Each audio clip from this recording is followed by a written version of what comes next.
You don't have to look too far in culture at the moment to see that neuroscience is fast becoming a dominant narrative, if not the dominant narrative, for understanding ourselves as human beings. And for many people, Christians included, new questions are being raised about the nature of personhood, about the relationship between the mind and the soul, about the nature of religious experience, and so on. Can we solve the mysteries of who we are by learning more about our brain? Is belief in the existence of the soul and human freedom and life after death consistent with neuroscience? And at one level, of course, the questions are theoretical and intellectual. At another level, the issues are profoundly pastoral as well. And they work their way out in the way people think about themselves and think about their relatives, and in issues like sexuality and addiction and violence and so on. So an incredibly important topic for us to be engaging with. With all that in mind, it's a great pleasure to have John Wyatt with us this evening. John is Emeritus Professor of Ethics and Perinatology at University College London. I have to practice that word several times in front of the mirror earlier today. But he's a specialist in intensive care for newborn babies. John has a long-standing interest in philosophical and ethical and theological issues raised by advances in technology, and has been involved in research and debate on these issues for many years. John's also chair of the Christian Medical Fellowship Study Group, and he's the author of the widely acclaimed book Matters of Life and Death, published by IVP. And we have several copies of that book here this evening, some on the table at the back. Recommended retail price, according to a well-known website, is £16.99, but we can offer it this evening for £10. And that beats the well-known website. And you can take it home with you. So do have a look at that on the back. I can highly recommend it. It's an excellent book. In addition to all this, we're really honored as an institute that John is one of our trustees. And he's served in that capacity from almost the very founding of the institute by John Stott over 30 years ago. And John was brought on the board 30 years ago as the representative of young people. I'll leave him to say who he's representing now. But those of us at LICC know from personal experience that what you get with John is not just someone who has the facility to work through these issues in a theoretical way and debate them with others too, but we get someone who actually has faced decisions which have consequences for life or death. And someone who thinks and writes about these issues, not just with a wealth of knowledge about the field, but with a real elegance and a profound sympathy for the lives of real people. So I commend to you, ladies and gentlemen, John Wyatt. Please welcome him with me. Welcome.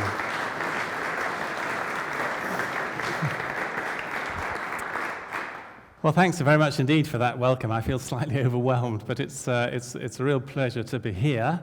I think I now represent the emeritus fraternity, having just not too long ago become an emeritus professor. John Stott, who many of us knew very well, and some years ago he became rector emeritus at All Souls Church. And when asked to explain what this strange word meant, he would put on his most pompous accent and he would say, well, it's derived actually from two Latin words, e or ex meaning out of it, and meritus meaning and deservedly so. So that's how I feel today. So we're tackling a really complex, difficult, challenging, and profoundly human as well as scientific issue.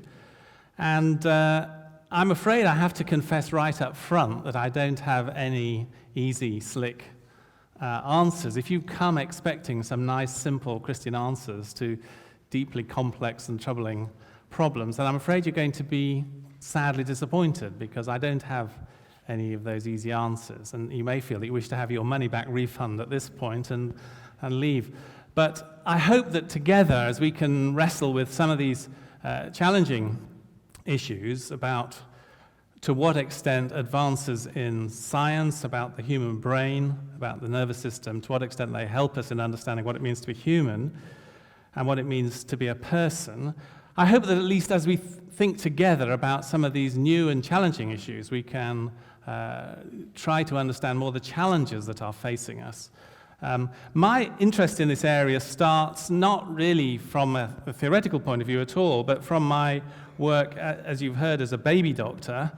I spent many years working in a big intensive care unit for babies not far from here at University College Hospital, and we cared for a whole numbers of very sick and very tiny babies, some of them born at the limits of viability, 23 or 24 weeks of gestation. And the practical challenges of trying to care for these babies and do what was best for them, as well as the ethical dilemmas about what was the right way of thinking of these beings. How do we think of these tiny little beings? Some of them would literally fit in the palm of my hand. And particularly if we know that their brain is damaged in some way, that's actually my hand and one of the hands of the babies, just to give you a sense of scale. And tragically, babies of this size are very vulnerable to different kinds of brain injury. This is a post-mortem specimen of a very preterm baby who died on our unit. And as you can see, the brain is very smooth, it's very underdeveloped compared to the brain even of a baby born at term. There's an extraordinary amount of brain development that takes place just in those last few weeks of gestation. And how do we think about these beings? And should we think of them in the same way as we think about other members of the human community, or are they in some way different? Now, this is not a new question. In fact, it's a very ancient question. It's a question which has been going on from before the time of Christ. In fact, you can trace arguments about the moral status of babies and compared to adults all the way back that time. And the argument is still raging. I think just over a year, 18 months ago, two philosophers published a paper in the Journal of Medical Ethics where they raised some of these questions about what the value of life of a baby born at the limits of viability was like this. And it caused a lot of interest, including a big headline piece in the Sun newspaper, which tackled it with very characteristic balance and thoughtfulness, with this headline: "Slaughter newborn kids, say academics. Fury at call to legalize after-birth abortions." And this was the paper published in the Journal of Medical Ethics, where these academics were arguing that really the same kind of arguments that applied to the value of life of a baby before birth, a fetus, could also be applied to a baby immediately after birth. And they made the proposal that we should introduce the concept of after-birth abortion. So the question of how to think of beings like this and whether they can be regarded as persons is by no means new. And in fact, those academics were quoting quite well-known philosophers such as Peter Singer, who argues that in order to be a person, you have to have a capacity for self-awareness, and you need to be capable of making choices, exercising preferences about continuing life. Singer is what's often called a preference utilitarian. He believes that the single most important thing is the ability to choose, the ability to make, to have preferences. This is the single most moral, the greatest moral value is to satisfy our preferences. And therefore, of course, if you don't have the ability to exercise preferences, then by definition, you're in a different kind of category from the rest of us. A number of other philosophers, this is John Harris, he says a person is a being who is capable of valuing your own existence. the value of my life is precisely the value I give to my own life. So, of course, if I don't know that I exist, I can't value my life, and therefore my life doesn't have any intrinsic value. I think it's pretty obvious to see that there could be a logical fallacy in that, but nonetheless, that's what Harris would argue. Michael Tooley, well-known American philosopher, a person is a being who is capable of understanding they have a continuing self. If you're not aware that you exist, you don't have an automatic right to life. So all these slightly different definitions put the focus on personhood, on self-awareness, your individual awareness of a continuing self. When does that happen? Well, what these philosophers would argue, that's basically a question for developmental psychology, to try and assess at what point in early childhood children become aware of themselves as a separate identity, because it was at that point that they should be regarded as having this distinctive, of being a person and having a distinctive value of life. And psychologists would argue that comes somewhere between 1 year of age, when the first glimmerings of self-awareness seem to develop, up to probably about 4, when the idea of being a continuing self, being able to understand that you're the same person that you were last year and as you will be next year, that stable sense of a continuing self probably doesn't come until you're about 4. And of course, Singer then will go on to say there are many non-human animals whose rationality, self-consciousness, awareness, capacity to feel, and so on exceed that of a human baby, a week, a month, or even a year old. A chimpanzee, an adult chimpanzee, has more right to be described as a person than a newborn baby. So Singer and people like him would divide the human community, the human race, into human persons and human non-persons. And so the non-persons would include the unborn baby, the newborn baby, the young infant, but it would also include the severely brain-damaged person, the person in a coma, the person with severe dementia, the human with severe dementia, who is not a person according to this definition. And there would also be non-human persons, so a chimpanzee, but probably also people like Singer would argue that a dog, a dolphin, an elephant, many other non-human animals could be described as having a degree of rationality, self-consciousness, and so on. So these philosophical questions have been around for a long time and are debated. How is neuroscience changing and influencing these debates? Well, of course, neuroscience is a vast area and it's rapidly expanding, and I'm only going to give a rather selective and idiosyncratic selection of a few issues. I can't by any way give a comprehensive overview. But here are just a snapshot of some things that have recently happened. The technique of what's called functional magnetic resonance imaging, where a person is put into the bore of an MRI magnet, and then within the bore of the magnet, they're asked to respond to various questions that are put to them, to think about various issues. And the technique allows you then to see the areas of the brain effectively that light up. They are responding to increased blood flow and therefore changes in oxygenation in different areas of the brain. And this technique, which is called functional magnetic resonance imaging, has become one of the standard tools now used by neuroscientists.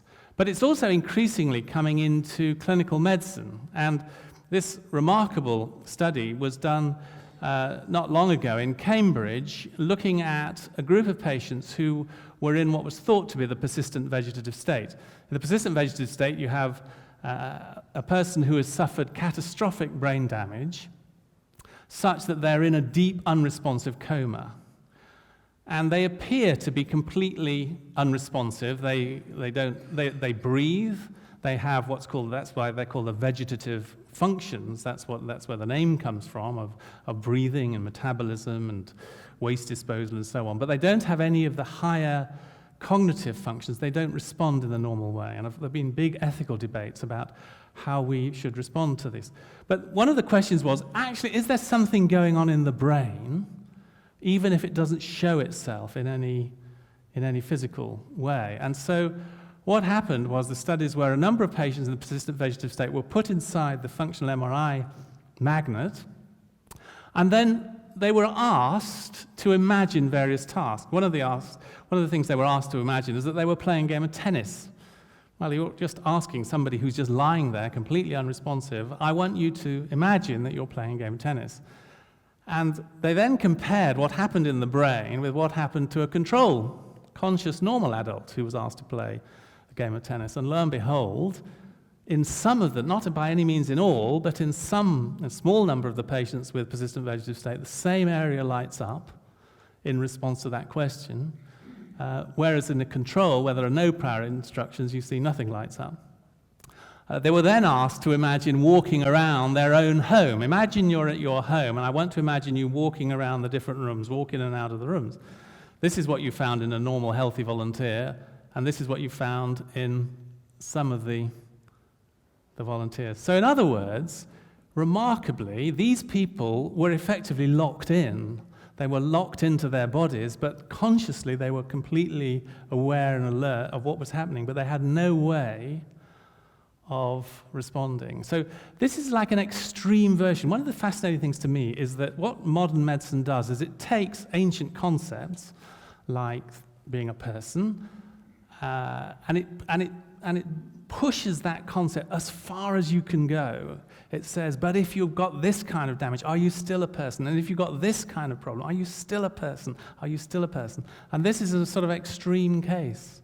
Here is somebody who is extremely damaged by disease and by catastrophe, and yet something inside, there appears to be some conscious awareness, and remarkably, with the technology, we can now detect it. This technique, functional magnetic resonance imaging, is now being used in all kinds of areas, and this is a company in the States called No Lie MRI, Inc. And so it provides unbiased methods for the detection of deception and other information stored in the brain. No Lie MRI uses techniques that bypass conscious cognitive processing. So what it is argued, this is a sophisticated version of a lie detector because we're actually seeing what bits of the brain are lighting up, and that if you're telling a lie, you're having to suppress the truth, and as you suppress the truth, that causes different areas of the brain to light up compared with if you're telling the truth. And so it is claimed it's simply possible using this technique to work out what's going on inside someone's brain. This kind of technique is being proposed should be used, for instance, in screening for employment. So it's suggested it should be used in screening for policemen, healthcare professionals, maybe clergy, who knows, in order to work out actually what's going on in their brain and whether or not they're suppressing various unhelpful antisocial tendencies or whatever. And again, I mean, one of the questions I'm going to ask you are what are the implications of this as this science evolves? But I think we can already begin to see what some of the problems that this kind of technology starts to raise. It's also being used in what's now called neuromarketing. And this is the idea that people are investing, commercial manufacturers are investing huge sums of money in advertising, but they want to make sure that their advertising is really effective. And how they do that, increasingly, is they take volunteers and they test out their adverts with the volunteers wired up with a variety of technology in order to see what kind of responses in the brain are occurring. I mean, have you noticed, if you watch the television recently, have you noticed you get lots and lots of glossy car adverts? How many of those car adverts really concentrate on the precise technical prowess of the car, on its miles per gallon, on its road handling, and on stress, on its safety features, on how it crumples in a... How often have you noticed what the car adverts sort of seem to largely consist of? And that's long shots across dreamy countryside and startling views of deserted roads and something. And the reason why that is so is neuromarketing, because people have worked out that those kind of adverts have a better effect on the brain than do something telling you about how many miles per gallon it does. And this I got off a neuromarketing website, which shows these. This is a rather noddy version of neuroscience, but it's got the medial prefrontal cortex, sense of self. That's so me. And then reception and processing of sensory information. Pick it up. Here's an area called the right ventral striatum, and this seems to be quite sort of stimulated in some men, and it basically goes whooah. Then there's the amygdala, implications of stress and lying. The hippocampus, long-term memory, I always buy that one. Temporal lobe, memory, hearing, that looks familiar. Frontal lobe, decision-making, planning, that's a film I'd like to see.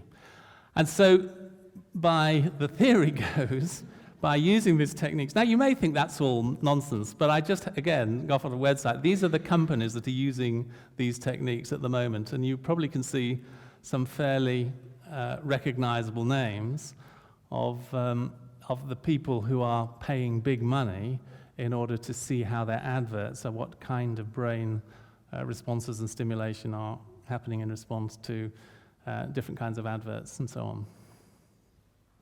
Look at Intel. To analyze the tech giant's global image, NeuroFocus tapped Chinese and American brains. So it reminds me of a famous quote by C.S. Lewis, written in the essay, The Abolition of Man. Man's power over nature turns out to be power exerted by some men over other men. And one of the fascinating things is that so often advances in technology actually just reinforce existing power structures in society. So as technology advances, the naive hope is that it would actually bring some kind of democratization and equality between people, but by and large, it often does the reverse, that it's the rich and the powerful who seize on the technology in order to then manipulate and exert power over those who are weak and vulnerable. A whole new thing is coming again because of functional magnetic resonance imaging and other brain techniques. Are your thoughts your own? Neuroprivacy and the legal implications of brain imaging. So the whole foundation of a democratic society for hundreds of years has been that actually within a person's soul, they should have a degree of privacy. They should have the right for internal reflection and not to have their thoughts broadcast.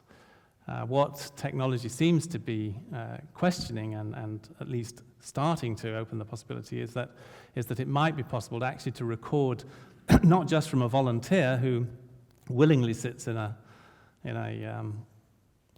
scanner. It might be possible in the future, this is still science fiction, but it's not completely out to lunch, it might be possible to record your thoughts as you're standing in front of a hoarding, an advertising hoarding, and seeing how you're responding to that.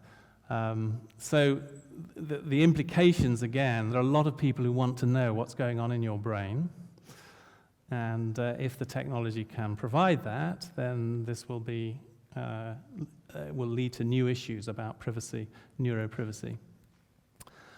And then there's the whole tragic problems raised by neurodegenerative conditions where disease processes inside the brain are causing loss of mental functions.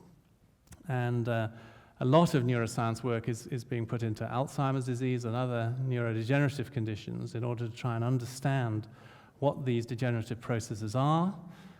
This is another kind of brain imaging which is looking at brain metabolism, and it is used it's one of the diagnostic tools that is sometimes used to look at how brain metabolism changes in conditions such as Alzheimer's disease and other diseases.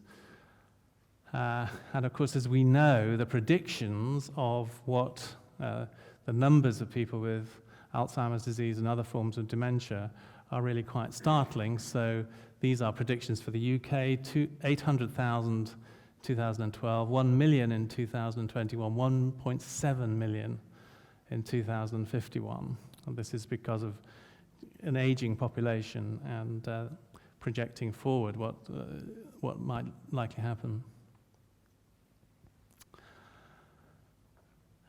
From a more sort of hard neuroscience point of view, one of the questions which comes on is, what about the choices that we make as human beings?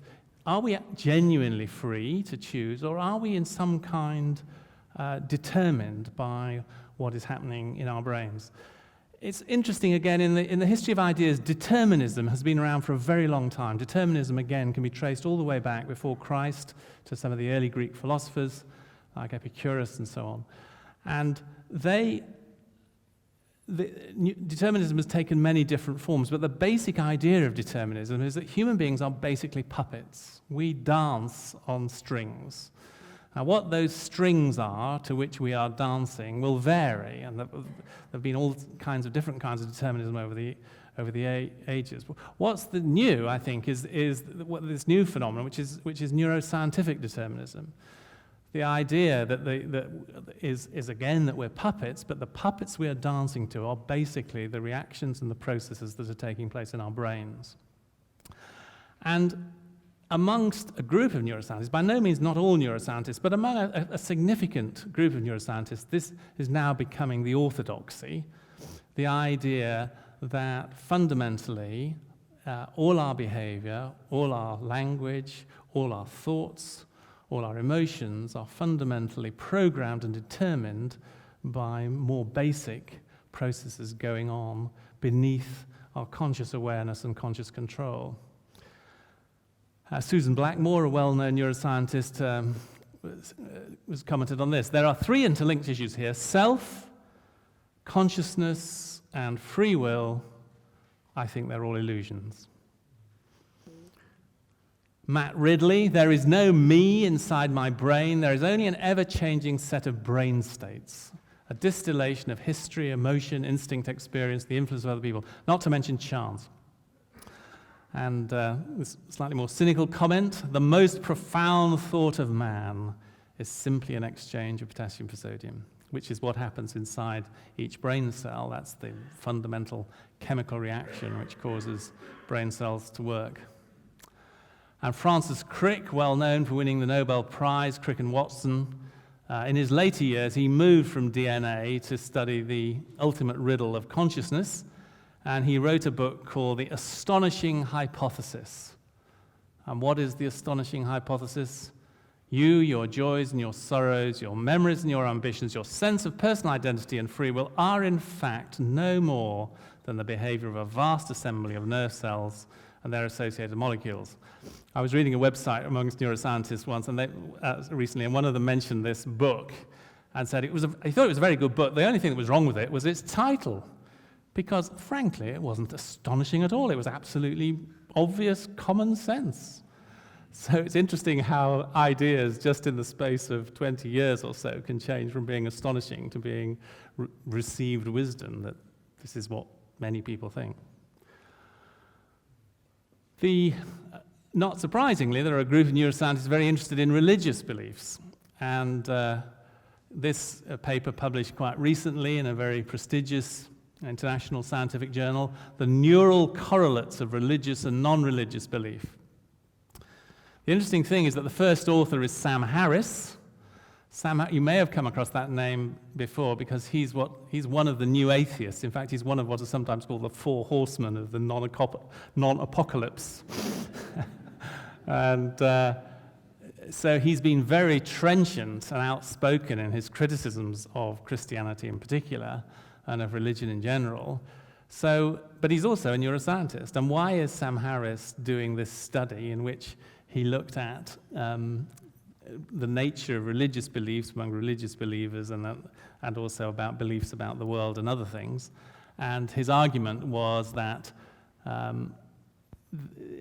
what he claimed they showed was that the nature of the neurological processing in the brain to do with the religious beliefs were fundamentally different from beliefs about the world, and therefore the assumption was that means they weren't beliefs about reality, they were beliefs that were created inside the brain in some other way.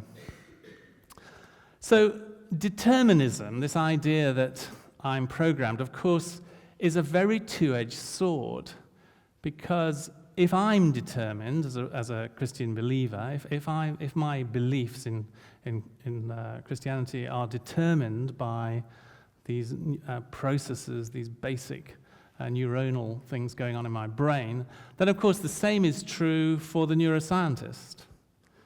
And therefore, if I'm programmed to believe in God, you must be programmed to believe that I'm programmed, and so on. And you can see that ultimately determinism destroys any possibility of having any meaningful conversation or debate, or indeed of science, because if you're a rigorous determinist, then, as we'll come to, you can't really be a scientist.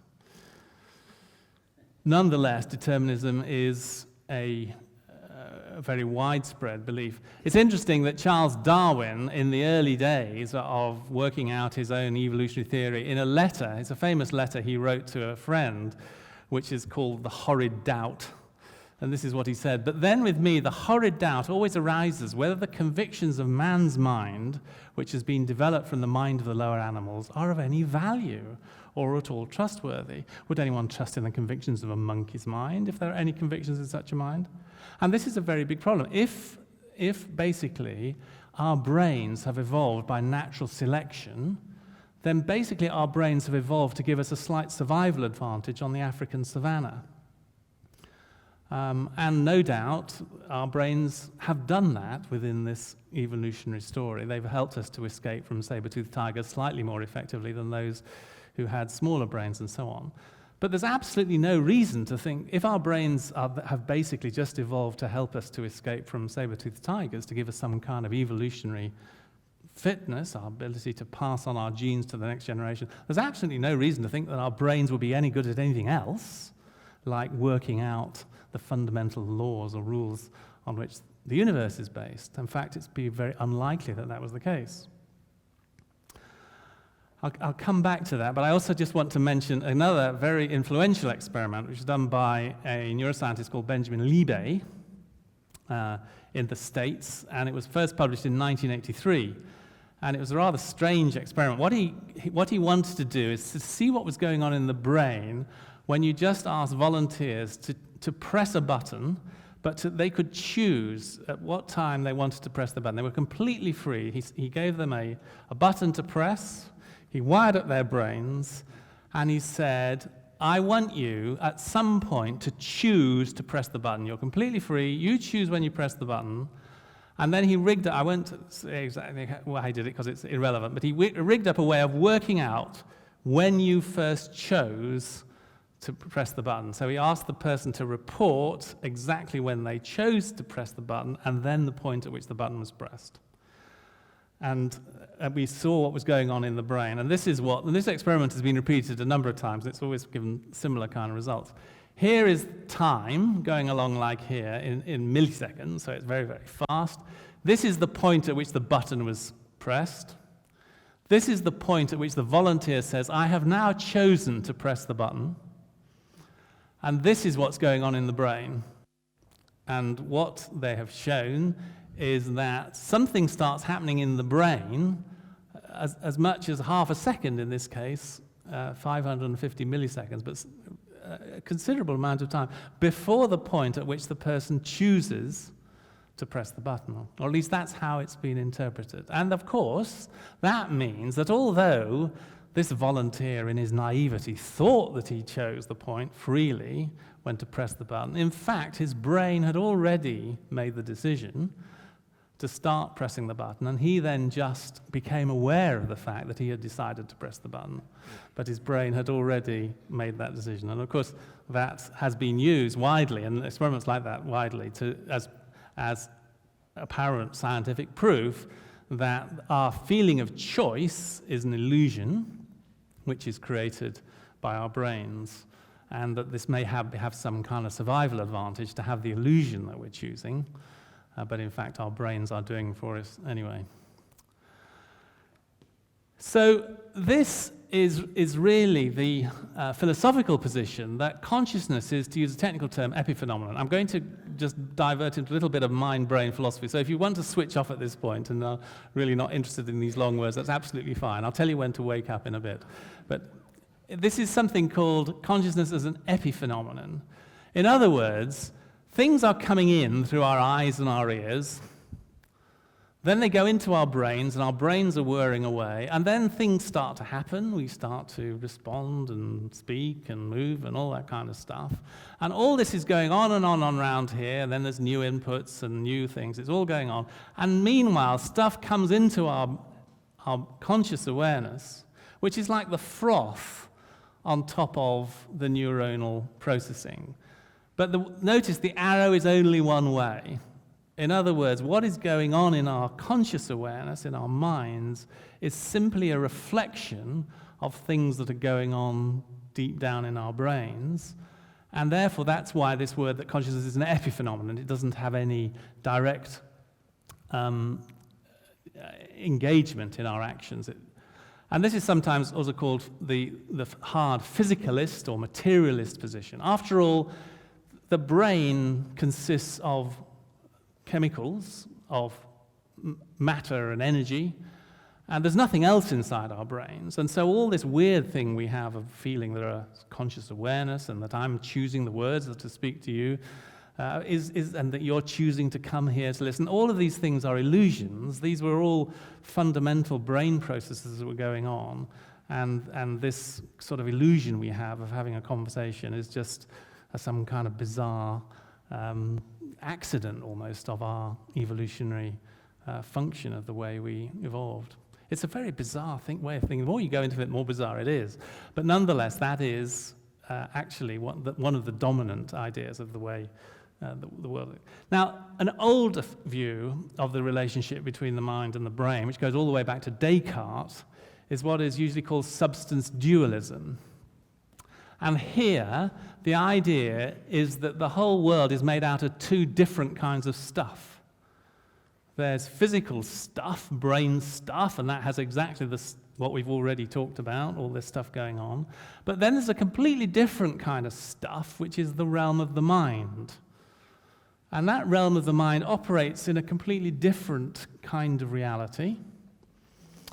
And then there is communication somehow between this completely different stuff, this mind stuff, and then this hard brain stuff. And Descartes famously believed that that happened in the pineal gland. That was the point, because this was a little gland which nobody knew what it did. His conclusion was that that was the point at which the mind, or the soul as he called it, then talked to the brain through this little gland. So substance dualism, this idea that two completely different kinds of stuff. It used to be very popular. It's now deeply unfashionable in the neuroscience and philosophical fields because of some of the obvious problems. How does this completely immaterial mind somehow communicate with the raw stuff of brain cells? How does it change their function and so on? Now, there is a third dominant view, which certainly quite a lot of neuroscientists would choose this one rather than the other one. And here again, you've got the same basic thing, input, neuronal processing, output. But then what happens is that as brains get more and more sophisticated, they have more and more connections, something really amazing starts to happen. So emerging out of this neuronal processing is something very mysterious, which is the conscious awareness and mental activity. Not only that, but this very complex emergent property somehow works downwards and changes the neurons in their firing.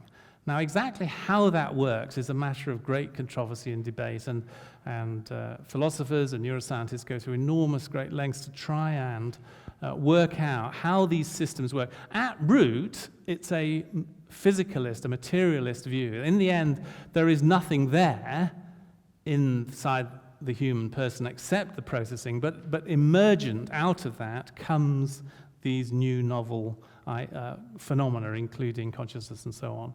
And there are certainly some Christian philosophers who've taken this kind of model and said maybe this is a way of understanding how the mind and the soul and other things, that it somehow emerges out of the raw material of which we're made. I think the problem is that exactly how it emerges is controversial. I quite like this famous cartoon where there's a group of physicists and there's a whole load of equations here, and there's a whole load of equations here, and then in between it says, then a miracle occurs. I think you should be more explicit here in step 2. And I think that is the problem with the emergent, is actually how can it be that out of the stuff of neuronal processing, something as weird as our sensations, these thoughts and things that are going on in our brain, how it actually emerges. Nonetheless, it's interesting that in modern liberal thinking, the right of self-governance, I make my own laws, is something which gives personhood its meaning and value. So many people would argue, secular people would argue, that really autonomy, the respect for autonomy, is the fundamental question, the fundamental principle of all medical ethics. And in many other branches, autonomy, the right to choose, I make my own laws, that is the fundamental idea of liberal democracy, of liberal thinking, and so on. And yet, can you see how, on the one hand, you've got a whole lot of people saying autonomy is all the thing that matters, and at the same time, you've got a whole bunch of neuroscientists saying autonomy doesn't exist at all. The self is an illusion. It's created simply by our neurons. There's only things that are there are our neurons. Now, I think that's a fundamental incoherence in modern secular thought, which has received very little attention. But on the one hand, you've got the liberal emphasis on individual autonomy, which defends and celebrates the self's rule over the body. I choose what to do with my body. If I want to go and have cosmetic surgery, I can choose, because I am completely different from my body, which I'm enhancing.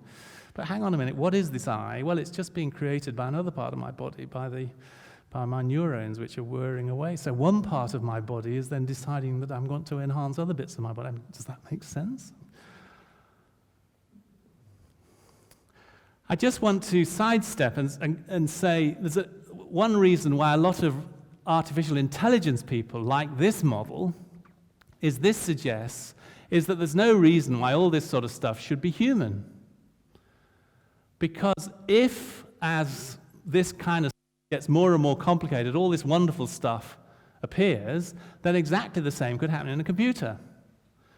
And as we make our computers more and more complicated, if we made our computers just as complicated as the human brain, and that is now becoming theoretically feasible, it hasn't got there yet, but at the rate at which computers are, it won't be that long before computers will theoretically be as complicated as the human brain, then perhaps a miracle will happen and our computers will become conscious and aware. And we'll have the same kind of phenomena. They too will have thoughts and intentions and morality and so on.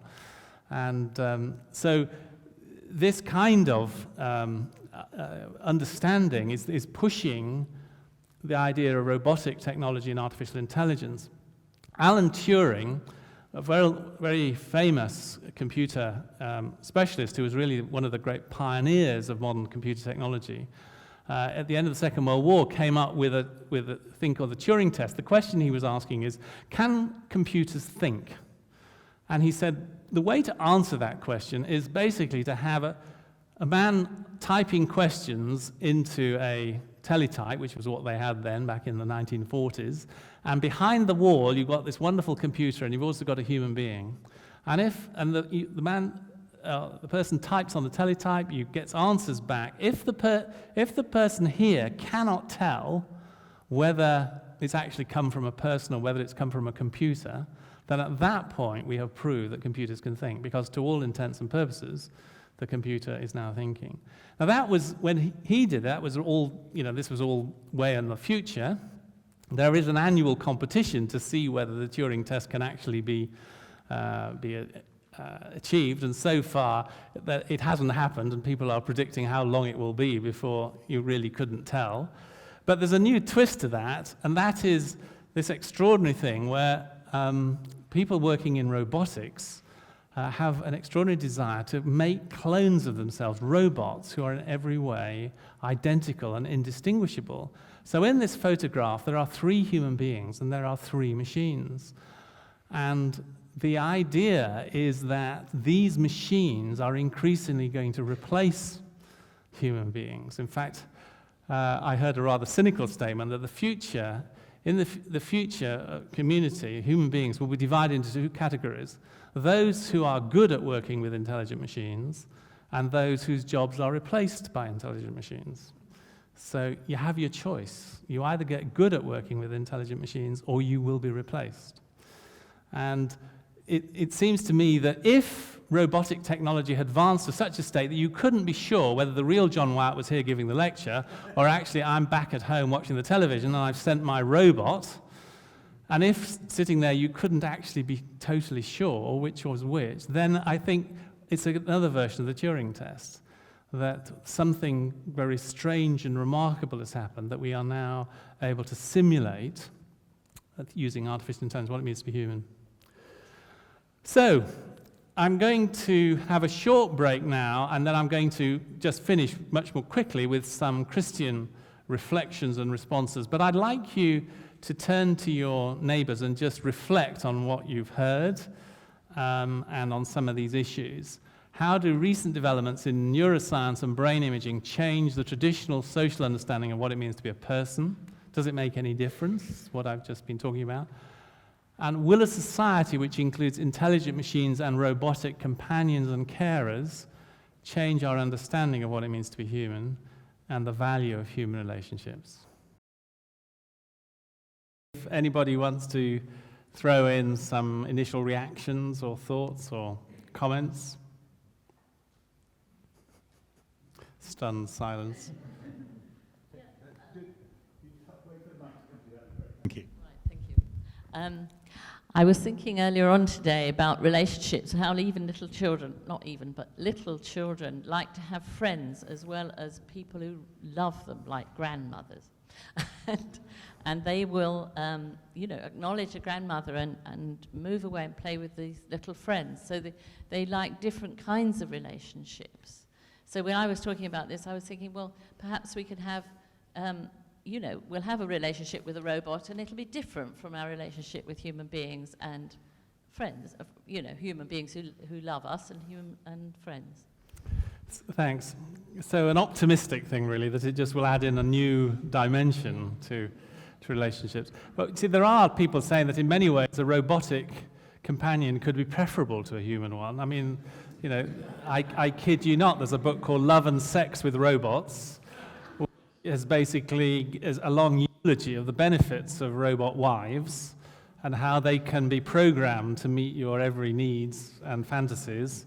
So you can choose which companion you're going to have every night by how they're programmed. And if you come home and you really don't want to talk, you just put them into silent mode.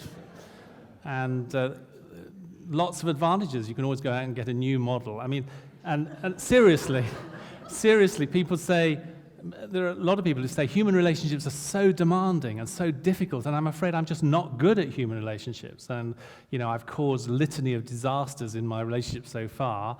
I'd be much safer with a robot companion, and it would work generally better, wouldn't it?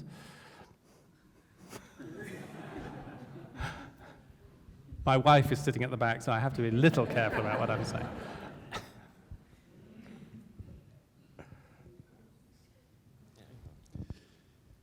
Yes, it's the description of the science, neuroscience. Presumably, it's regarded as a science, and therefore, is it not predetermined that they will always find it to be something that is measurable? Because as soon as they go out of that domain of measurability, they're not doing science anymore.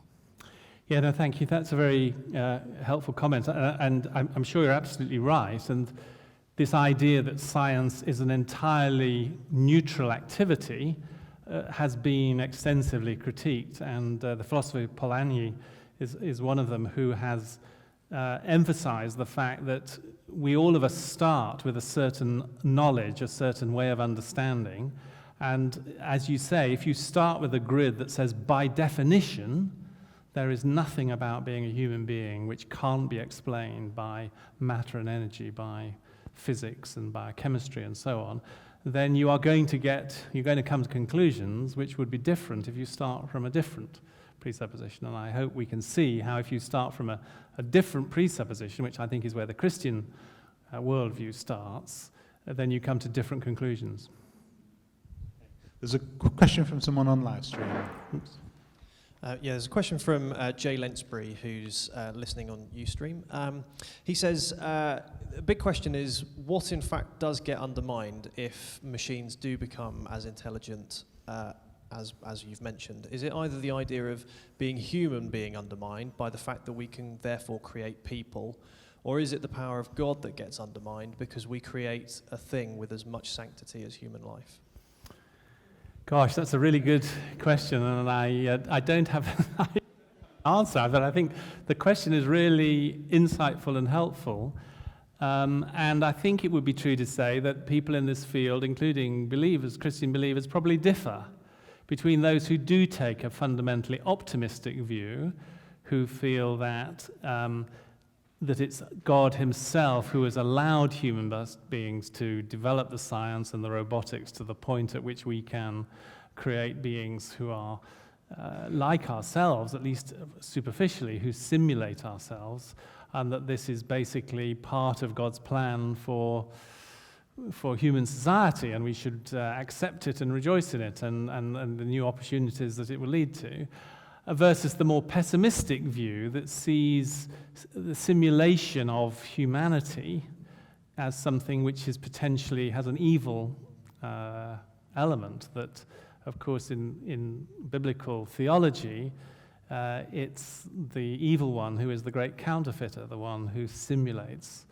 and who deceives, and therefore is this new robotic technology bringing in new deceptive possibilities in the way of manipulating and deceiving human beings.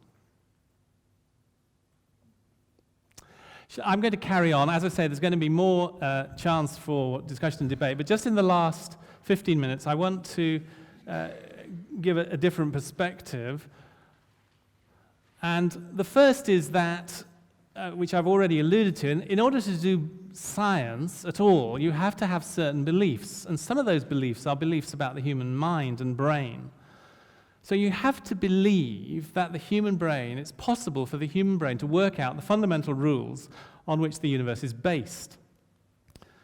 And the question is, how likely is that? I mean, this is the conventional narrative given by scientists of that time starts here with the Big Bang, billions of years ago. It all condenses by random processes, and eventually galaxies are formed, and then as the new stars are formed, planets, and gradually by a series of random events, life happens on one particular planet, and then life evolves. And so, here we are on the unfashionable arm of the third spiral galaxy, and somewhere in this tiny little dot that happens by a random fluke in this whole galaxy for a being to have evolved who's got a central nervous system and a brain, and eventually we get to modern Homo sapiens, who becomes a scientist. So we are here because one odd group of fish has had a peculiar fin anatomy that could transform into legs for terrestrial creatures, because the Earth never froze, because a small and tenuous species arising in Africa 250,000 years ago has managed so far to survive by hook and by crook. We may yearn for a higher ancestors, but none exists. It was just effectively a huge, great fluke. But if you accept the naturalist and Darwinian understanding of the evolution of the human brain, then, as I said before, there's no reason to think that the convictions, the beliefs, the conclusions that our brains generate have any relation to ultimate reality or truth. In fact, it's rather unlikely that they should do. Why should they? And yet, something very extraordinary has happened as modern science has developed. Because out of this human brain, this bit of slush which evolved in order to give us a survival advantage on the African savannah, have come mathematics and physics and an understanding of the cosmos. And one particular evolved primate called Einstein came up with something called the general theory of relativity, and hugely complex equations. And but behind those equations was an utterly bizarre idea that in some strange way, as objects, gravitational objects, moved in the universe, they actually dragged space and time round with them. And he came up with these equations, and not long ago, this is just a version of the equations, And I haven't time to go into it, and frankly, I don't understand most of it. But NASA sent up a satellite to test how well the equations actually work, to see whether it could detect this infinitesimal, as the Earth rotated, it should be dragging around space and time, and as a result, it would twist the image of a distant star by a tiny fraction. This is how much it changed by degrees a year. And lo and behold, they found that to an extraordinary degree of accuracy, Einstein's equations were exactly right. In other words, out of this strange evolved primate had come this equation which had precisely, as far as the limits of there, described this bizarre idea that space and time would be twisted by a gravitational object. How on earth could that be? And Albert Einstein instead had this wonderful quote, "The eternal mystery of the world is its comprehensibility." How should it be that my brain should be able to comprehend the universe? And another mathematician, not a believer, wrote a paper some years ago called "The Unreasonable Effectiveness of Mathematics in the Natural Sciences." Mathematics invented by the human brain turns out to be unreasonably effective. It shouldn't work as well as it does, but it does. So why? Not only that, but if you're going to do science, you have to believe that you're free, the scientist is genuinely free to create hypotheses and models, design experiments, and choose the most consistent interpretation of the data. If the scientist is determined and programmed, then science can never happen. The scientist has to be free. Having been involved and had the privilege of working as a research scientist, I know how much creative effort is done in designing a research project. You sit down and you say, shall we do it this way? Shall we do it that way? What's the most creative way we can do to answer the question? You have to be free to do that if you're going to do science. And yet, as we've just seen, according to the neuroscience, epiphenomenalism or physicalism, that freedom is a pure illusion. There is no freedom. There are just neurons whirring away. There's just machinery. Science, including neuroscience, depends totally on the existence of genuine, not illusory choice. But physicalism tells us there's no such thing. In fact, the one thing that physicalist science tells us is that physicalist science is untrustworthy, if not impossible. Now, it's interesting that an atheist philosopher called Thomas Nagel, very well respected, recently came out with this book, which I recommend to you if you're interested, Mind and Cosmos, Why the Materialist Neo-Darwinian Conception of Nature is Almost Certainly False. And I won't have time to go into some of the quotes, they're in the handout there, but he basically says it is highly implausible that by just a process of random events that our brains should have evolved in the way they are. It cannot account for the appearance of consciousness. And he says the intelligibility of the world is itself part of the deepest explanation of why things are as they are. The intelligibility of the world is no accident. In this view, mind is doubly related to the natural order. Nature is such as to give rise to conscious beings with minds, and it is such as to be intelligible to conscious beings. And Nagel says, well, I can see that one answer to this conundrum is the theistic answer, that there actually is a God who has a mind. But I'm not happy with that. So I'm going to have come up with another conclusion. And he actually comes up with what's sometimes called panpsychism. He believes that actually all of matter naturally evolves mind, that mind is there actually in the stuff of the cosmos. And exactly how that is, he doesn't know, but nonetheless, that is his hypothesis. He published this work, and it's quite interesting to see the absolute tirades that have come from these are from the scientists, the neuroscientists and the new atheists, the shoddy reasoning of a once great thinker. Daniel Dennett, well known, Nagel's work isn't worth anything, it's cute and it's clever and it's not worth a damn, and so on. And this is Thomas Nagel, the heretic, for daring to suggest that there was more than just materialist matter and energy. So what about a Christian worldview? Well, I would suggest that reality consists of more than just matter and energy. There's another foundational category of reality, and that's not mind, and it's not consciousness, but it is the person.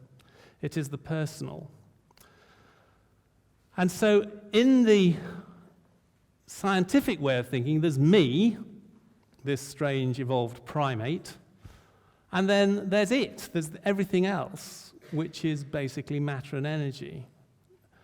But in this other way of thinking, not only is there I and it, but there is this other category, the you, the personal.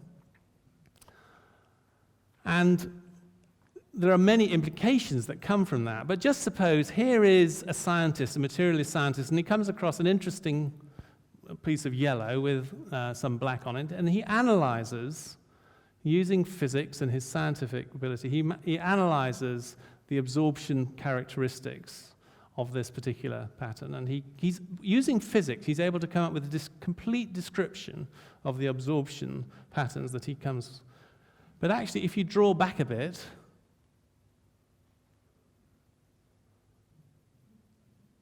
so what he's actually looking at is a sign, and the sign is containing something which cannot be described in terms of physics. It's not reducible to physics, it's not reducible to matter and energy, because someone is trying to tell us something, and in fact what they're trying to tell us is probably something we ought to take seriously, otherwise we're going to get damaged.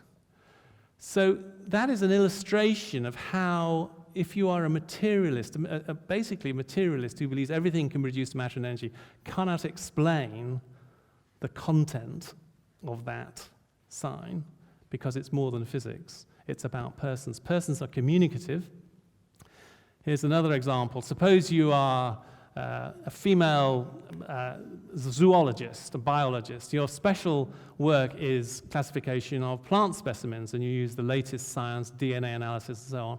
One day, it was sometime in early February, you're working in your laboratory, and your laboratory receives a plant specimen. And being an extremely sophisticated scientist, you immediately engage in scientific analysis of this plant specimen. The point is that however much you scientifically analyze this specimen, you cannot exhaust what is actually going on, because somebody is trying to tell you something, but it's not reducible to matter and energy. Persons are communicative. And so in this way of thinking, to use a philosophical phrase, personhood is ontologically foundational. It is the most deep thing you can say. You can't define personhood in terms of other more basic concepts, but they're not reducible to matter and energy, and they're not limited to matter and energy. There are non-material persons, and of course as Christians, if we believe in the personhood of the Holy Spirit, then it's possible for there to be persons who are non-material, and that persons are not reducible to matter and energy. And of course, in this famous scripture in 2 Corinthians, Paul says, we look not to things that are seen, but the things that are unseen. For the things that are seen are transient, the things that are unseen are eternal. There is another kind of reality, an immaterial reality, and it is, I think, one suggests it is the world of the personal. So persons are different from everything else in the cosmos. They're knowers, they're agents, they're rational, they're communicative, they're creative, they're moral, they're lovers. They enter into profound and committed relationships with other persons. I am a person, you are a person, and God is a person. And that kind of understanding of who we are cannot be reducible to the materialist universe. This word person, it's interesting, if you go back to the ancient world, both in the Latin and the Greek world, I understand, the scholars say, that the modern concept of the person was not there at all. The word they had was persona in Latin or prosopon in Greek, both of which basically talk about the face, the human face. And we still use that word, somebody's persona, to mean the social face, the face they point to the world, the role they inhabit. And it's when, in the authorized version in Romans, Paul says, for there is no respecter of persons with God. The word is prosopolemptes, which is, if we like, there is no respecter of personae. God isn't interested in our social face. He's not interested in what we present to the world. He's interested in who we are inside. But elsewhere in Scripture, this word hypostasis appears in Hebrews. The Son is the exact representation of God's being. And the early church fathers took that word, hypostasis, to mean something new. And they meant particularly the persons of the Trinity, that God was a triunity, a unity of three persons. And God's being is hypostasis in ecstasis, the persons going out to one another in love and communion. So that's where the concept of personhood is actually a theological understanding, and it's rooted in the understanding of the Trinity. Now, that personhood was then taken and applied in the medieval world, and this was a famous and very influential definition. But the problem with this definition is that it takes person and defines it in terms of other things, in terms of rationality and being a substance, which is actually, those things are more foundational than the person itself. Whereas I think what some more recent theologians suggest, actually personhood is itself is foundational. You can't define it in terms of anything else. So in Christian thinking, human beings are not self-explanatory. We derive our meaning from outside ourselves. And here's an illustration of that, as we know that God in Genesis 1 says, let us make human beings in our likeness. We are reflections. We are derivative of God's own being. Just suppose that on the Andromeda galaxy, an alien intelligence is receiving through space a highly distorted image. You can imagine these highly intelligent alien beings analyzing every aspect of this distorted image and working out the frequency absorption of each particular particle and so on. They will never understand what they're looking at until they understand that actually it's a map, and the precise collection of colors and lines and so on reflects something completely different, which are these bizarre, old-fashioned metallic objects which go rumbling around. And so these two things, which seem utterly and totally different, have a hidden connection. One is a map in a completely different form of the other. Now, it seems to me that's just an analogy, but in the same kind of way, God chose to put his essential essence, his being, and reflect it in a humble carbon-based life form.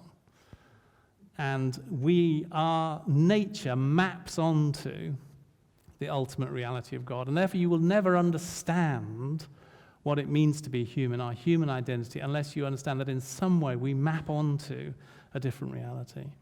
And so human beings are not self-explanatory, and the structure of our humanity and the values and purposes of our human lives only makes sense in our creation in God's image. And our dignity and our significance, therefore, doesn't come from how good our mental processes are, how well our neuroscience is working, how well the machinery is working, but it comes fundamentally in the stuff of our being from our creation in God's likeness. And so because we are God-like beings, our thinking, our mental processes, our subjective awarenesses are somehow homologous, or they map onto the mind of God.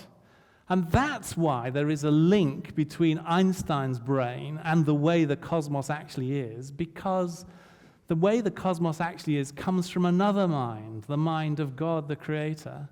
And he made his beings to have minds who in some way were homologous to his own minds.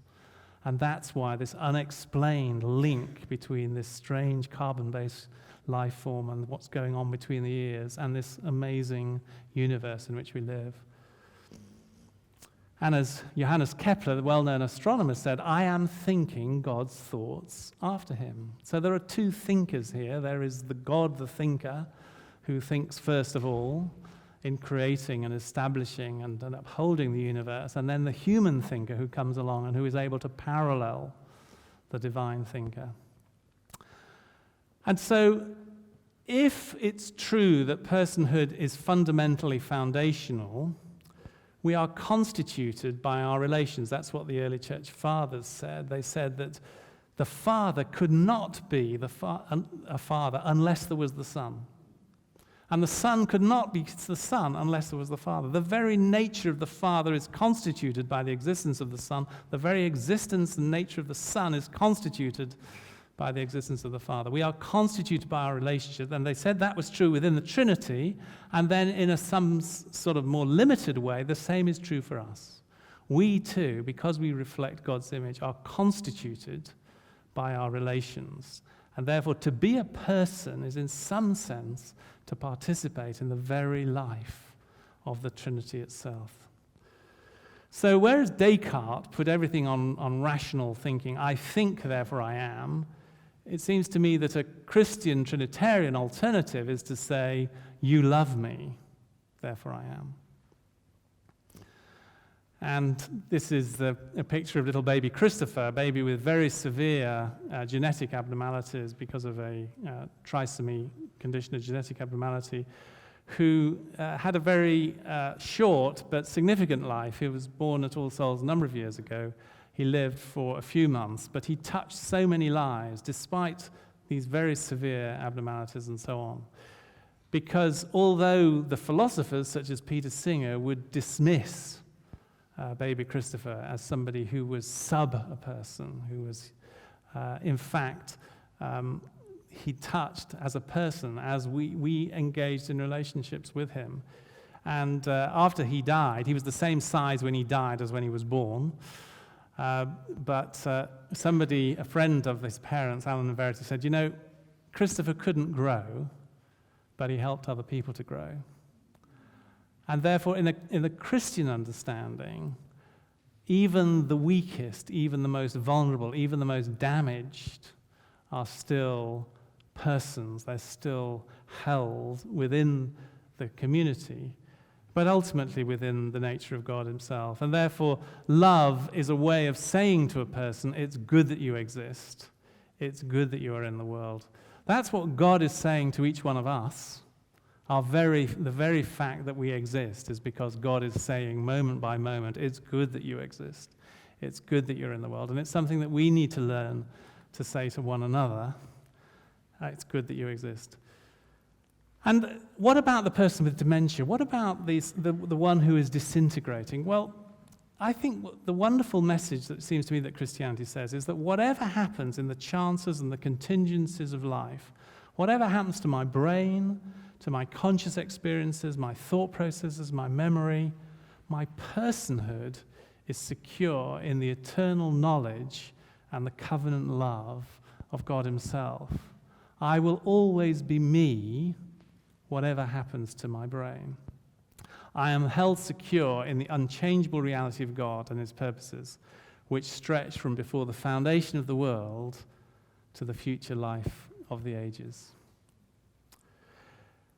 I just want to close with a suggestion. This is really for those who are interested in theology. I was in Istanbul some months ago. It was the first time I'd ever been to Istanbul, and I got the ferry and went to a little suburb of Istanbul just across the Bosphorus, and discovered to my amazement that that was the place where the Council of Chalcedon was held, AD 451.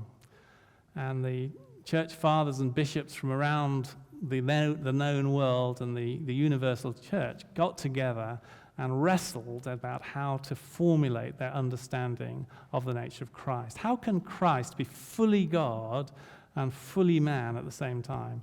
And the formula they came up with has something that was profoundly influential and has really influenced the whole of the Christian church ever since pretty well. And the formula, they said, is that Christ is one person who is one being with the Father and one being with us. He is one person in two natures.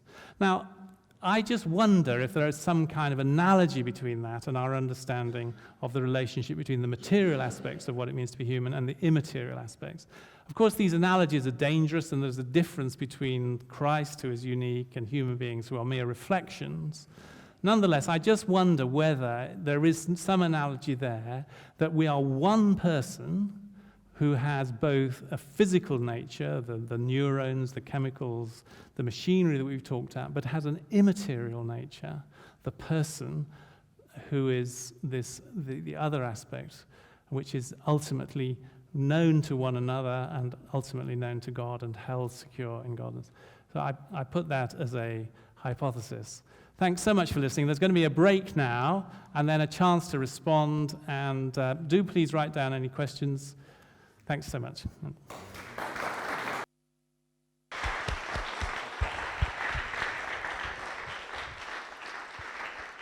Okay, folks. Thank you. As John's intimated, we'll take a break now. Please feel free to replenish your cups of drinks if you want to do so. Before you do that, if you've got a question or a comment you'd like to make, jot it down on that piece of paper, pop it in the basket on the book table at the back, buy a book while you're there, and we'll reconvene in 10 minutes or so. So we haven't got long, but about 10 minutes or so.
Okay, folks, let me encourage you please to take your seats again, and we'll have got some time now for some questions and discussion maybe.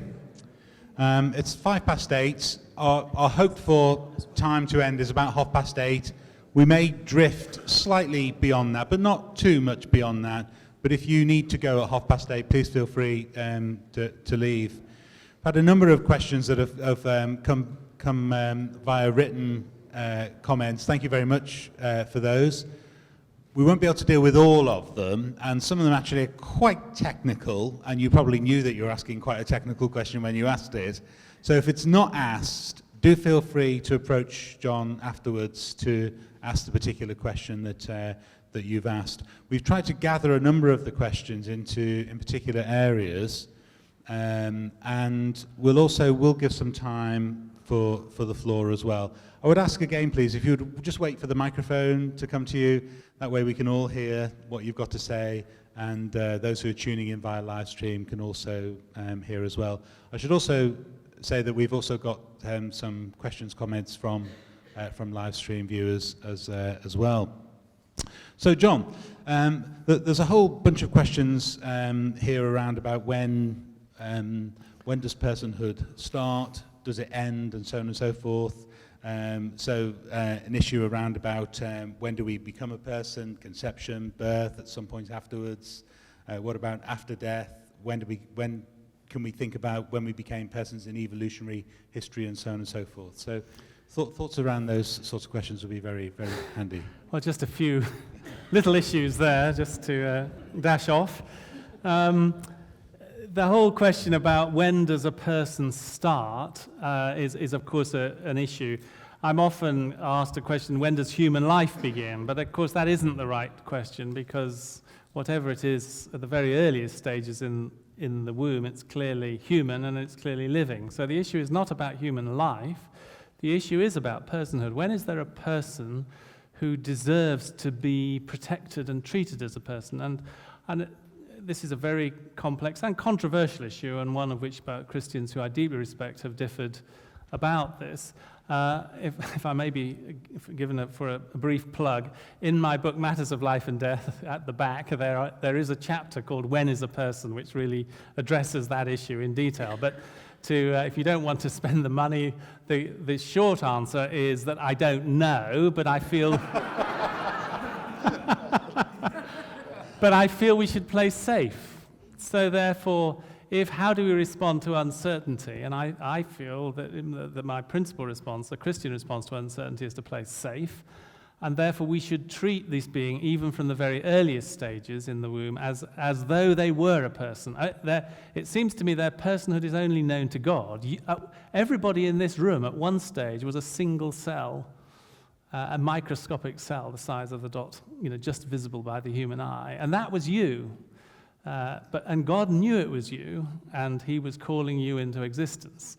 And there's that amazing passage that Luke records in the early chapters of Gospel, where you can work out that the pregnant Mary is probably about 3 weeks pregnant, and she goes to see Elizabeth, and Elizabeth is filled with the Holy Spirit and says, "Blessed are you, and blessed is the fruit of your womb, and why should it be that the mother of my Lord?" So Elizabeth refers to the mother of my Lord when my Lord is 3 weeks or so. Now, of course, again, you can't necessarily apply that to all, but that would be the position that I would take, but understanding that it's ultimately one of those deep mysteries.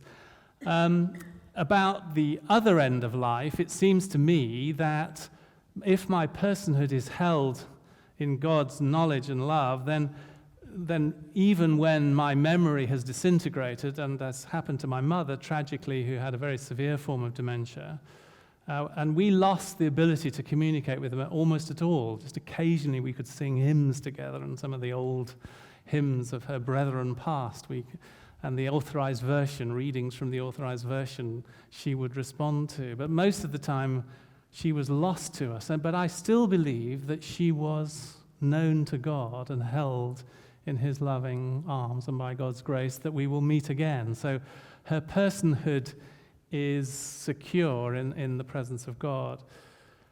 In terms of when about evolution and personhood and all that, again, a huge other area of debate and controversy, and I really don't know.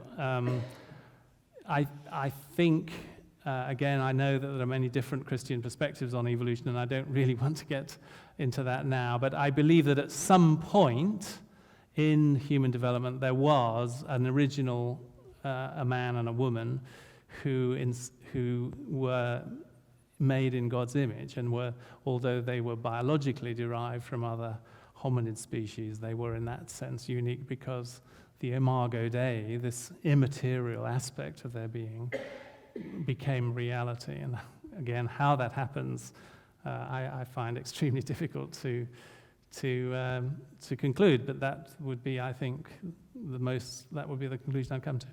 Great, thanks, John.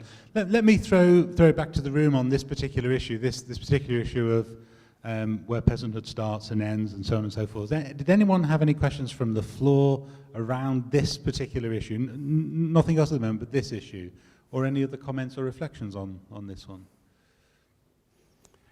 Yeah? I do think the practical implications of this is that even when somebody appears to be unresponsive, as for instance in severe dementia or in a coma or in some other severe illness, it's absolutely vital that we treat them as though they are the person. We speak to them lovingly, we care for them, we show respect. And you don't know what's going on behind some mind. A friend of mine told me this lovely little anecdote of her husband, her father, who'd been a man of prayer, and who had then developed increasingly severe Alzheimer's disease, and got to the stage where he was virtually completely mute, and he didn't really speak from one week to the next. And she was caring for him at home, and he used to spend hours just staring at the television, and the television happened to be on, the Songs of Praise was on, and it was about prayer. And on a complete instinct, she said to her father, "Do you still pray, Dad?" And to her amazement, he said, "Yes." And he hadn't spoken for days or weeks. And she said, "What do you say to God when you pray?" And there was a long pause, and he said, "I say hello." And that was it. And I thought, actually, that's rather profound, isn't it? I mean, what more do you need to say to God? And do we overvalue the cognitive and the intellectual when we are in our relationship with God? And maybe we have more to learn. Some of us, many of us, if the statistics are right, many of us are going to experience some kind of cognitive decline and challenges in our future, but maybe we have more to learn about the relationship with God and how it doesn't necessarily depend just on our thinking processes. Okay, I think there might have been a question or a comment just down here, if you still want to speak. Oh no, you went straight into it actually. When you had expressed the thought that if in doubt, be cautious, but then you went on and said what I was going to say about the vegetative state, that in actual fact there is movement there, and people are locked in some way. Yes, well that's certainly, that's what some of the evidence suggests, and therefore, since we can't be certain, I think the right thing to do is to treat somebody as though they are responsive. Okay, thank you. We've had a number of questions, John, around the area of morality. So would you like to comment on change in brain structure affecting behavior and vice versa, the implications of that for morality, temptation, and so on and so forth? Do our souls change when we carry out morally right or wrong deeds? And do our souls change when we encounter Jesus? Gosh. In a couple of minutes. In a please. couple of minutes. Oh, that's fine then, yes. So one of the things, that if you notice that I had on my list of persons, what are unique about persons is that persons are moral, that we have an intuitive and very deeply grained understanding that there are such things as good and bad. And interestingly, even very young children understand the difference between good and bad, and it's not the same as nice and nasty. Nice and nasty, you can understand evolutionary. There are all sorts of reasons why we should be responsive to nice and nasty, but why on earth, from a very early stage, do we instinctively understand the categories of good and evil.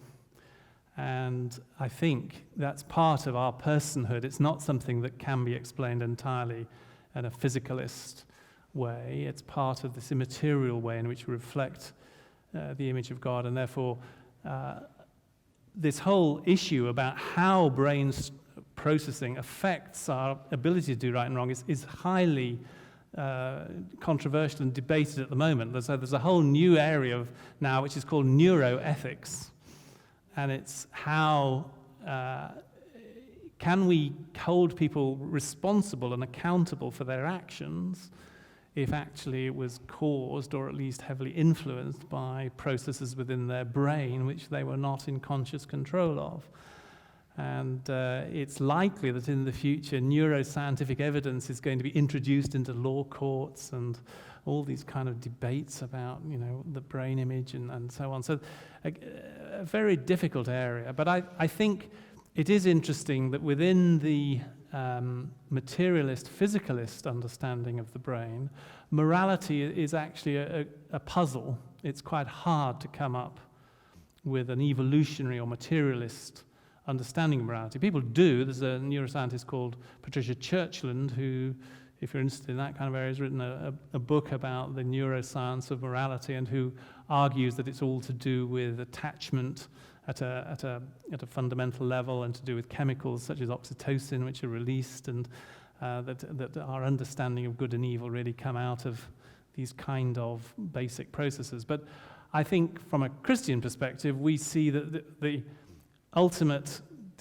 distinction between good and evil is part of the moral order that God has put into the universe, and that he has made us as moral beings who have the ability to understand. Now, for people who are severely brain damaged or with various diseases or conditions, their ability to understand good and evil may be impaired, but I would argue that it's never completely lost, that even those who are severely affected by different kinds of processes don't totally lose their understanding of good and evil, and therefore we hold people, this concept of diminished responsibility is something that the law courts have, and I think there's a neuroscientific basis for that. We can hold people of having diminished responsibility, but they still have some responsibility. Okay, thank you, John. Does anyone want to push back on any of those particular areas that John's just spoken about now, and the whole relationship between neuroscience and morality and so on? Yeah, thank you.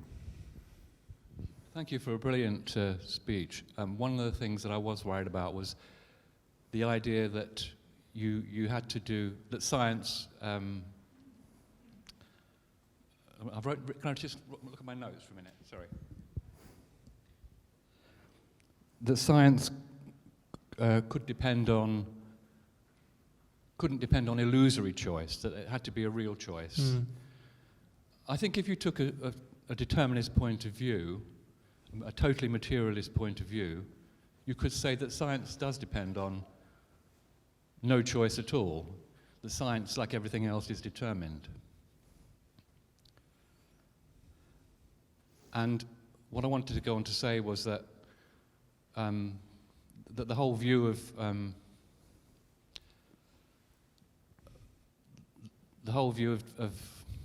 morality is dependent upon the fact that we do have choice.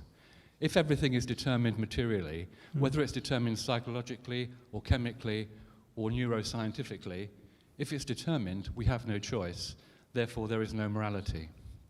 So we need to know what this immaterial element is that you're calling personhood. And I thought the things you said about that were fantastically moving and brilliant. We need to know what that immaterial element is, how we can justify that philosophically. And I'm wondering where you can take that from here. Okay, thank you. John, any comments back? Well, thanks. And I think you're right. It's interesting.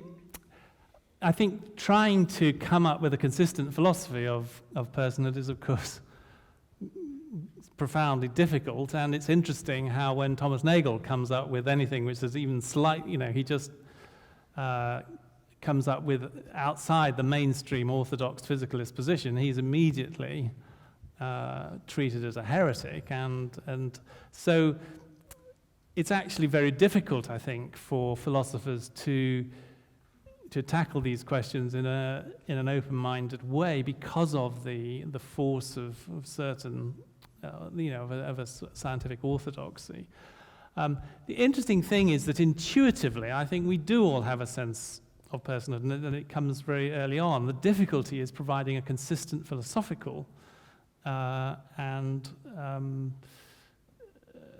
or theological understanding of what it is. And I think Nagel is, I want to argue that the theological understanding, a theistic understanding, has greater explanatory power as a way of explaining the homology between the human mind and the universe and the nature of rationality and thought processes and so on than does the conventional materialist one. If you reject the theistic view, then you have the problem, as Nagel has, of trying to find a third way, and he comes down with panpsychism, that mind is an intrinsic part of the natural order, that it's not something supernatural, it is within the natural order.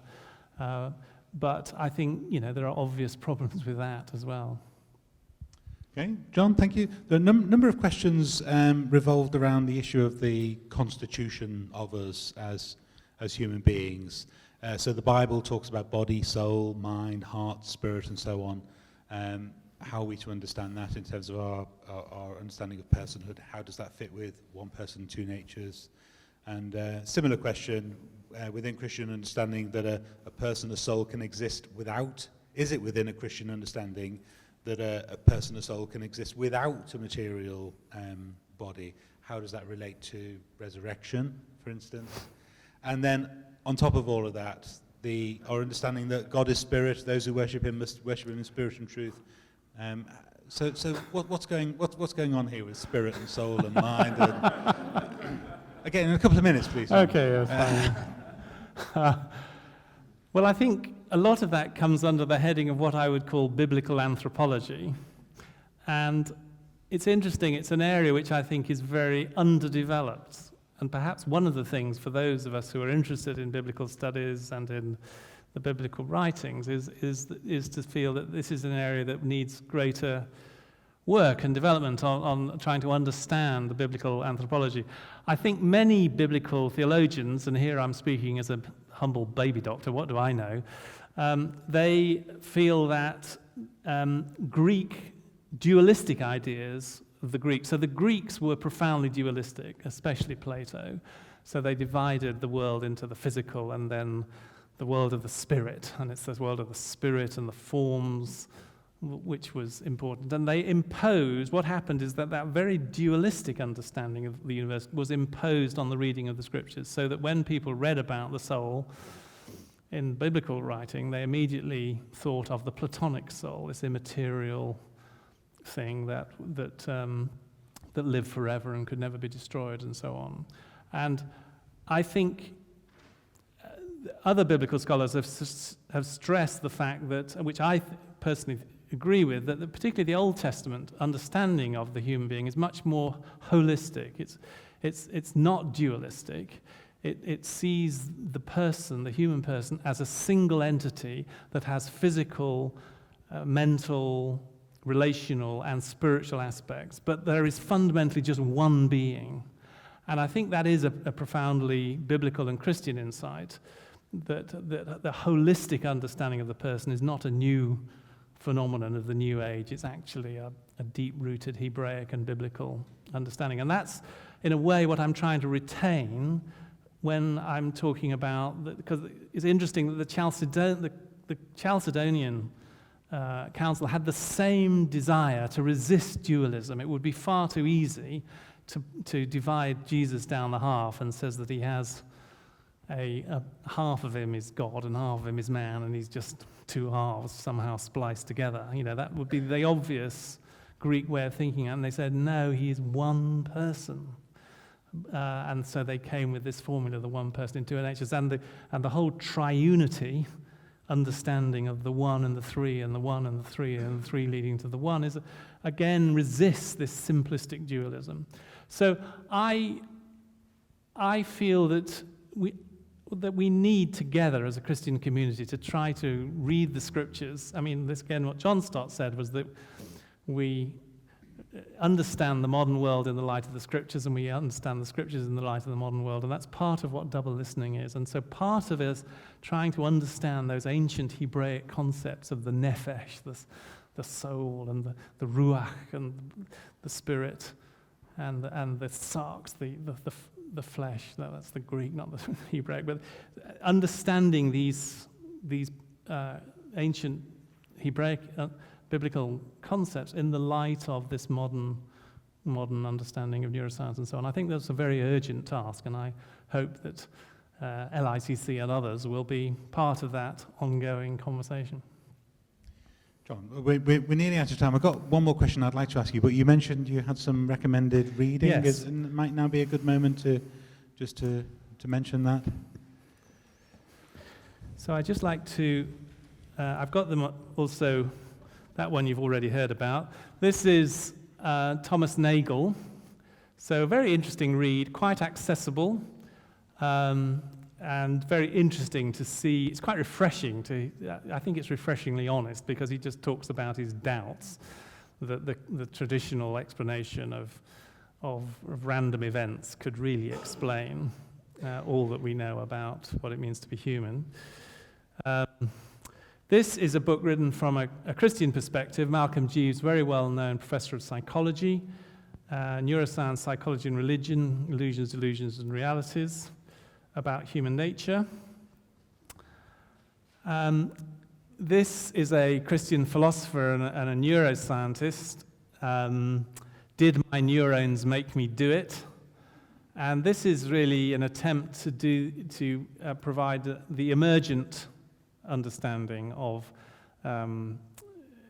consciousness and put into a Christian concept. So a very interesting read, and I leave it to you to whether you think they're successful in providing a basis for moral responsibility and free will. And then this recent book, which I strongly recommend, written by a professor of pastoral theology in Aberdeen, Dementia, Living in the Memories of God, and it's a sort of quite a detailed and in-depth theological as well as a pastoral analysis about dementia, but I'm in the middle of reading it and finding it very helpful. Great, thanks, John. And one final question, John. How do we communicate the inherent value of persons, I'm loved by God, therefore I am, to a materialist world that essentially denies his existence? Well, I think it's a really good question, and again, as always, I don't have a simple answer. But I do believe that the main way in which we defend it is by demonstrating it. And I think the interesting thing is that even the materialists, those who are totally dedicated to believing that there is nothing but matter and energy, that when they come into contact with a genuine compassion, a desire to treat even the vulnerable and the weak and the demented with respect and with compassion as a person equal with us. So one of the things I didn't emphasize is that the interesting thing about the Christian understanding of personhood is that it's profoundly egalitarian, because we're all of us exactly the same under the skin. You know, however bright or however demented we are, however strong, however weak, however advanced, however primitive, we are all of us profoundly the same as persons, as made in God's.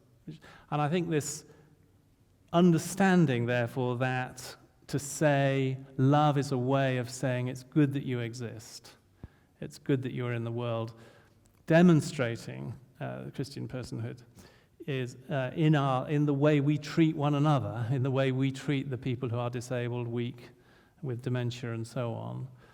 I think that's the best way, actually, of defending and helping to explain. Because I think once people see it, then this theory about personhood and so on starts to make sense. It becomes embodied. And of course, that's what God himself did. The whole wonderful message of the incarnation is that God didn't give us a worldview. He didn't give us some interesting theological and philosophical ideas. He came and he demonstrated this scandalous Christian claim that God himself became flesh and lived in Palestine. John, I want to say huge thank you for coming along this evening and for demonstrating what we spoke about at the start about double listening. You've helped us enormously in our listening to the world and listening to the Word. And I want to say, I'm sure I'm not speaking just for myself, but for the vast majority, not everyone here, it's been utterly fascinating and very stimulating and challenging, provocative in all sorts of ways. And thank you for the way that you've handled the topic and so graciously and thoroughly handled Thanks our very questions as well. Let's show our appreciation for John. That's great. Thank you.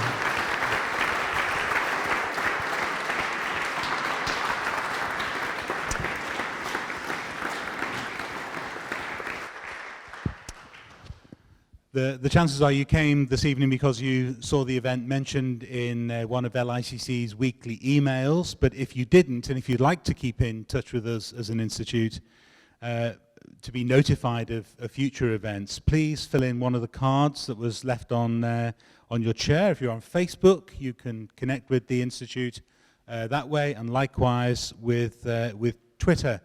I do want to say that as an institute, we want to return ourselves to different aspects of this broad topic next year. So as we go into spring and summer of 2014, we want to come back to different dimensions of neuroscience and personhood and so on.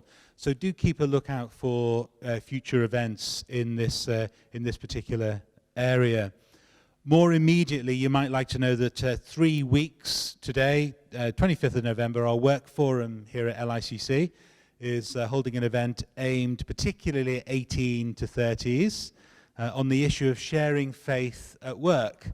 And we're going to be joined that evening by Amy Orr-Ewing, some of you may have heard of, and Jeremy Moses. We're confident that's going to be a really excellent evening. So if you want to come along yourself, that's great. If you want to send someone else along, that's fantastic too. Thank you again, folks, for coming out and for joining us. Thanks to those who've joined us via live stream. I hope it's been a great evening for you too. And I'd like to conclude our time in prayer. So if you're happy to do so, let's pray together. Lord God, we want to acknowledge you as the God of creation, the God of humanity, the Father of our Lord Jesus Christ, the giver of the Spirit.